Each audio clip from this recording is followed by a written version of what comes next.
so ki ce mishi malam ta shiga su ni yarda Allah nake so Allah samu ga ɗan Suwaiba. Idan kin so ki ga annabin ki zanta ga ubangiji ki zaba biyayya gun mijinki idan ki kiya ki cuci kanki gidan wuta ba wasa kai ba.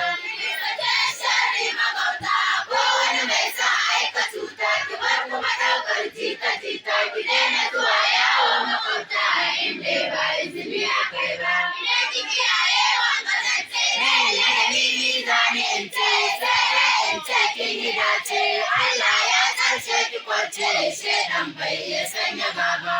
Malayin ka aure mata ka za hakuri kuma daina cuta aure bai da kama da bauta ba ban duka bar zamba takka sai in taki ta daina zamba. Baiwar Allah ce ka duba amanar Allah ce ka duba aure al'amarin shi babba idan ka cuta ka yi zamba Allah ko ba zai bari ba.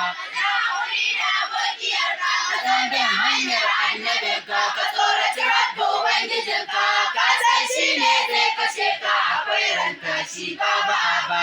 Mai aure aikin sananan ladar aikin na sananan sannan Allah na sananan tare da shi koyaushe sannan yawan lada kai ban sani ba.